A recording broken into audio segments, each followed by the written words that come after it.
సహనం, అసహనం. ఈ మధ్యన దీంట్లో రాజకీయాలకు సంబంధించి ఒక విచిత్రమైనటువంటి పదప్రయోగం.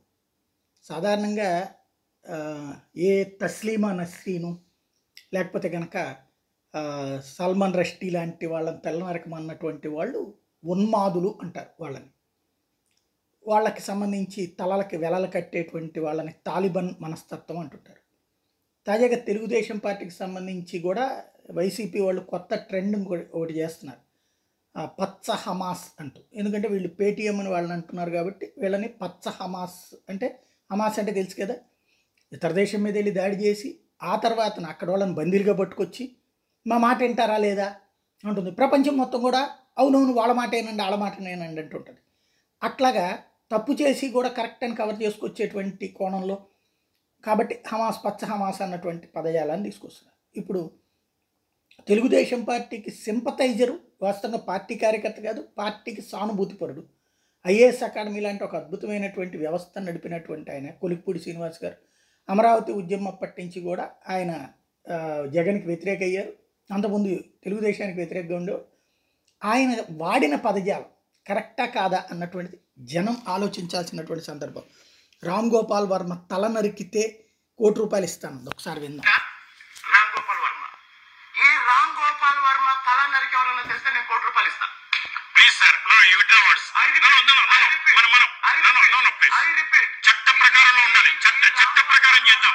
చట్ట ప్రకారం చేద్దాం. ప్లీజ్. రామ్ గోపాల్ వర్మ తల నరికి ఎవరన్నా తెస్తే నేను ₹1,00,00,000 ఇస్తాను. You withdraw your words. I repeat. చట్ట ప్రకారం ఉండాలి. I repeat. Nothing is bigger than society. నాకు సమాజం కన్నా ఏది ఎక్కువ కాదండి. సమాజంలో తలలు నరకమని చెప్పడం అనేటువంటిది సమాజపు స్పెషల్. లేకపోతే కనుక సమాజం బాగంటే మాకు నచ్చినోడు ఉండాలి, మిగతా వాళ్ళందరూ తలలు నరకమంటావా? తను ఒక సినిమా నిర్మాత లేకపోతే సినిమా దర్శకుడు, తన సినిమాలు తను తీసుకుంటాడు. నచ్చచ్చు, నచ్చకపోవచ్చు. నా ఇష్టం వచ్చినట్టు ప్రపంచం అంతా ఉండాలి అని కోరుకోవడం, లేదా అదే ఇతరులకు సంబంధించినటువంటి అంశాలు చివరికి తలలు నరికే స్థాయికి ఇప్పుడు వ్యవహారం వెళ్ళిందంటే దాన్ని ఏ వైపు నుంచి చూడాలి? ఇప్పుడు దీని మీద కేసు పెట్టారనుకోండి, చూసారా దళిత నాయకుడైనటువంటి వాళ్ళని ఇట్లా చేశారనేటువంటి విమర్శ తీసుకొస్తారు. అంతే తప్పించి తలలు నరికే స్థాయి విమర్శ అన్నటువంటిది కరెక్టా కాదన్నది ఆలోచిస్తారా?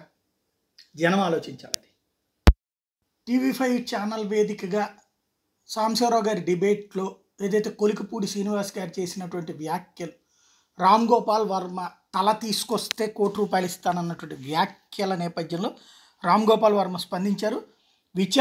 నివారిస్తున్నట్టు నటిస్తూనే ఆ కొలికపూడి శ్రీనివాస్ గారి చేత నా మీద కాంట్రాక్ట్ ఇచ్చారా అంటూ నిలదీశారు.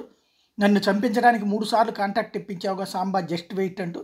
ఆ తర్వాత పోలీసులకి అడ్రస్ చేస్తూ పోలీసులు ఇట్లాగ నన్ను చంపడానికి కాంట్రాక్ట్ ఇచ్చారు, TV5 వేదికగా యాంకర్ గారు కూడా దీంట్లో ఉన్నారు అంటూ ఇంకొక పోస్ట్ చేశారు. ఇందులో 3 సార్లు ఇట్లా చేయించారన్నటువంటిది. తర్వాత చంద్రబాబు గారికి, లోకేష్ గారికి, అట్లాగే పవన్ కళ్యాణ్ గారికి ముగ్గురిని అడ్రస్ చేస్తూ ఇదేదో జోక్ కాదు, అంటే మీరు మాట్లాడుతున్నారు కదా హింస గురించి, గూండాల గురించి, టెర్రరిజం గురించి, ఎట్లాంటివి ఇప్పుడు చూస్తే మీరు చేస్తున్నది ఏంటి అంటూ నిలదీశారు. ఒకసారి అసలు కొలికపూడి శ్రీనివాస్ గారు ఏం మాట్లాడారు విందాం. రామ్ గోపాల్ వర్మ, ఈ రామ్ గోపాల్ వర్మ తల నరికి ఎవరన్నా తెస్తే నేను ₹1,00,00,000 ఇస్తాను. Please sir, you withdraw words. I repeat. చట్ట ప్రకారంలో ఉండాలి. చట్ట ప్రకారం చేద్దాం.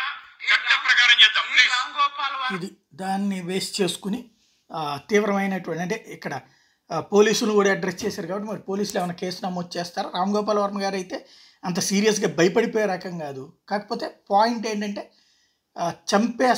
చంపేయాలి అన్నటువంటి స్థాయికి వచ్చినప్పుడు సహజంగా దాని రియాక్షన్ పబ్లిక్కి తెలియజేయడం కోసం మాట్లాడినట్టే ఉంది.